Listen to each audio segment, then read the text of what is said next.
क्या आप भी क्रेडिट कार्ड यूज करते हैं? तो ये गलती ना करिएगा जिससे आपका क्रेडिट स्कोर डाउन हो जाए। हम इस वीडियो में 4 ऐसे मेजर पॉइंट को डिस्कस करेंगे जिससे आप अपने क्रेडिट स्कोर को एक अच्छे क्रेडिट स्कोर में बदल सकते हैं और एक बहुत अच्छा क्रेडिट स्कोर जो हमारे सामने आ जाएगा उन चीजों को करने के बाद। अब हम 4 फैक्टर्स को डिस्कस करते हैं जो कि हमारे क्रेडिट स्कोर को बिल्ड करने में काफी मदद करते हैं। सबसे पहले आता है हमारा लोन पेमेंट रिकॉर्ड। ठीक है, जो भी हमारे रिसेंट के लोन होते हैं ना, अगर हम उनको टाइम टू टाइम भरते हैं, ईएमआई होते हैं, अगर हमारी जो क्रेडिट कार्ड यूज करते हैं उसकी जो हम पेमेंट है टाइम से पहले भरते हैं या फिर टाइम टू टाइम भी भरते हैं ना, तो उससे हमारा काफी क्रेडिट स्कोर बिल्ड होता है। अगर आपने कोई लोन ले रखा है उसकी ईएमआई आप टाइम टू टाइम पे करेंगे, आपके जो क्रेडिट कार्ड से ये सब धीरे धीरे छोटे छोटे स्टेप्स होते हैं हमको स्टार्ट में करने रहते हैं जिससे हम लॉन्ग वे में अपने क्रेडिट स्कोर को अच्छे से बिल्ड करवाए। ये तो पहला पॉइंट हो गया।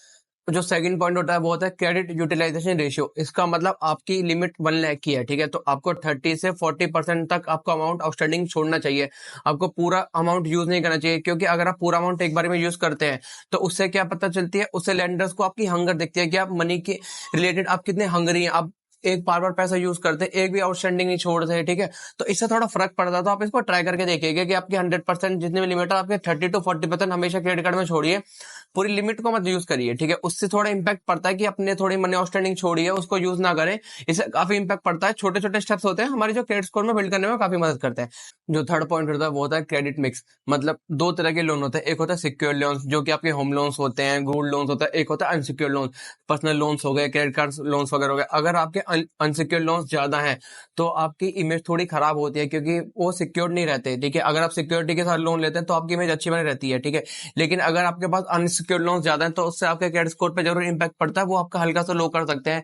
या फिर लैंडर्स की नजरों में जो आती है वो आ जाता है कि ये बंदे तो अनसिक्योर्ड वाला बंदा है, इस पे कुछ एसेट्स वगैरह नहीं है। क्योंकि अगर आपके पास एसेट रहती है तो आपको लोन की ज्यादा मिलता है। ठीक है, और आपके पास एसेट रहती है तो प्रूफ रहता है। वो बंदे ना फॉल्ट का ज्यादा वो नहीं रखते कि ये बंदा डिफॉल्ट करेगा। ज्यादा डिफॉल्ट वही करते हैं जो अनसिक्योर्ड लोन्स वगैरह लेते हैं।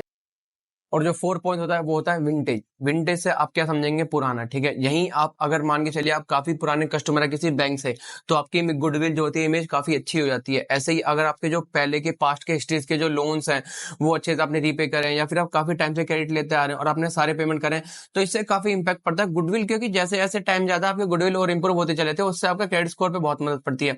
लेकिन आपके जितने भी सारे पुराने लोन्स है, मान के चलिए अगर आपको अभी लोन की जरूरत नहीं है, ठीक है, लेकिन आने वाले टाइम में पड़ सकती है, क्या पता आप बिजनेस कर सकते हैं तो आपको बिजनेस में भी लोन की जरूरत पड़ सकती है, या फिर आप कहीं घर लेना चाहते हैं तो आपको घर में भी लेने की भी जरूरत के लिए लोन पड़ सकता है।